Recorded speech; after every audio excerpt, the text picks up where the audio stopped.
We're at a special building today. This is 758 North Larrabee, One River Place, commonly referred to as the Montgomery Ward Building.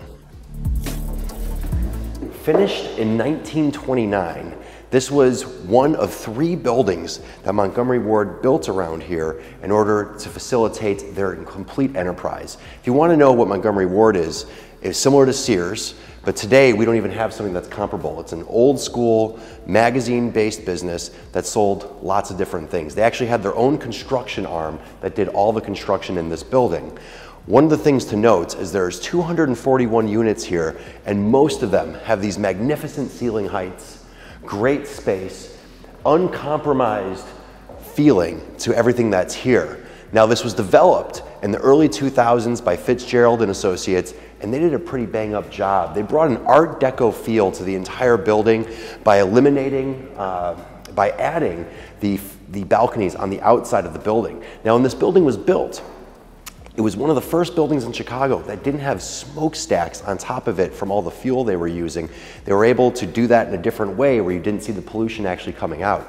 It also didn't have exterior fire escapes. Today we think of that as normal, we take it for granted, but before then the majority of the buildings would put all the fire escapes on the exterior of the building, and you can still see that all over Chicago and many places around the country.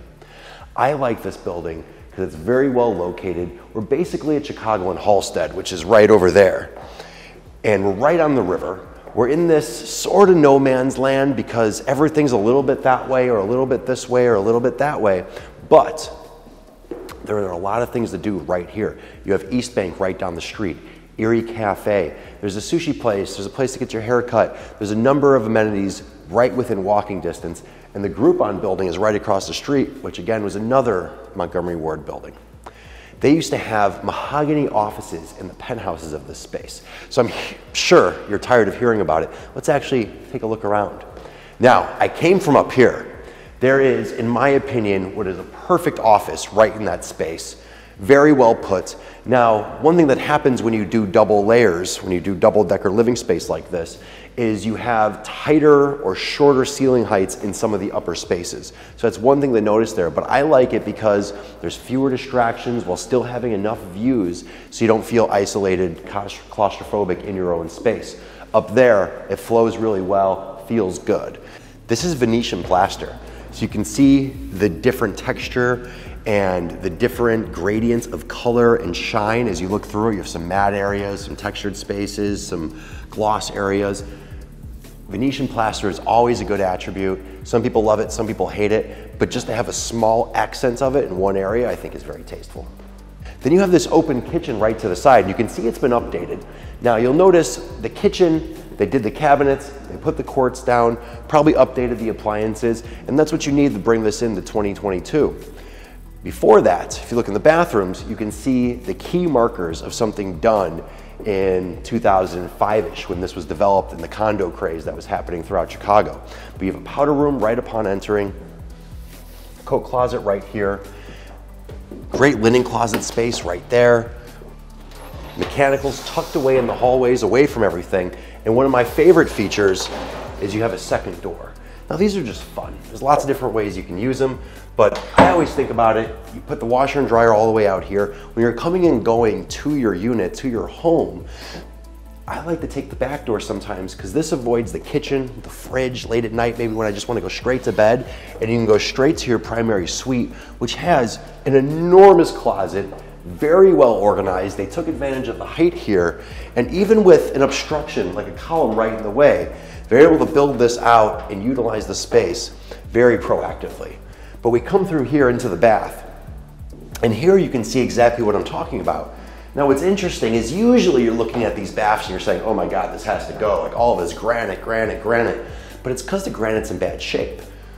I don't know if this was used as an in-town or what the primary purpose of it was, but the stone is in great shape. Clearly this is an old tub. It's about almost 6 feet, probably about 5'10". Granite surround all the way, no jets, soaking tub, dual sinks, everything you need. But then you have the shower behind the door here, and this is usually where you see all the decay, the calcification, all the signs of use.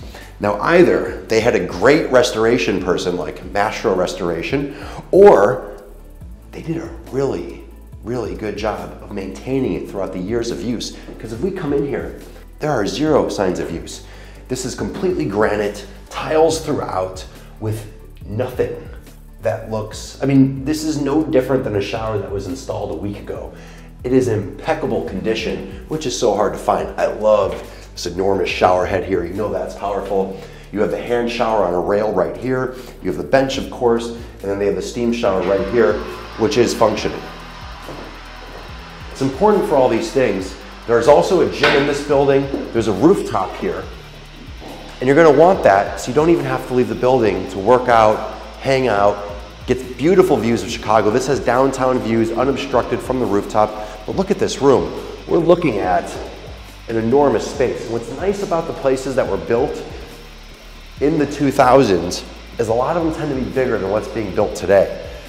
Now, I went from the shortest parts of the room, which basically don't take into account all this space right here, but we're well above 12 by 15. And the ceiling height here, we haven't even really discussed.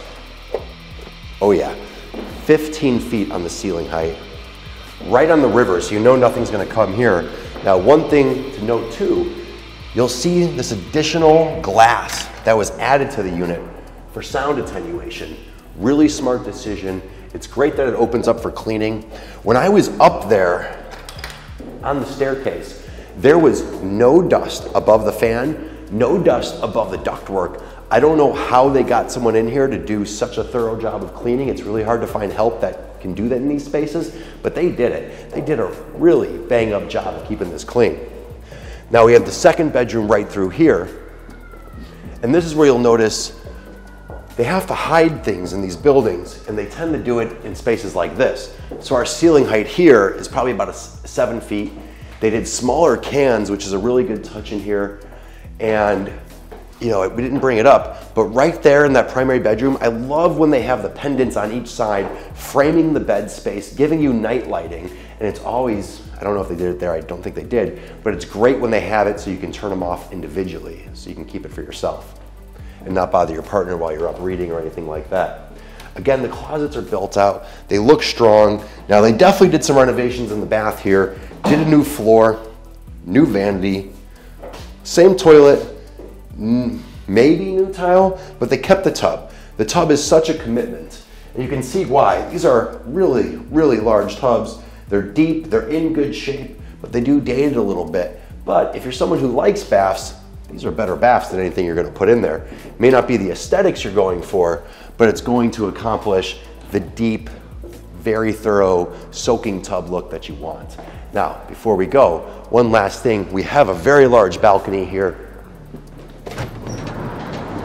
Sometimes you get a good sized balcony, sometimes you don't. This seems to be about 3, 6, 9, 12, 15, maybe 15 feet or so. I think larger than that, closer to 20.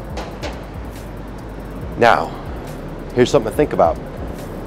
The casino in Chicago that is going through the approval process as we're talking is potentially right here.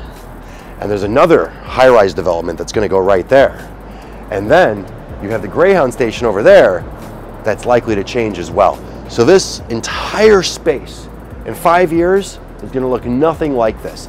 Is that positive? Is that negative? You tell me. Leave it in the comments below. Let me know what your thoughts are on the Chicago Casino and the Montgomery Ward building.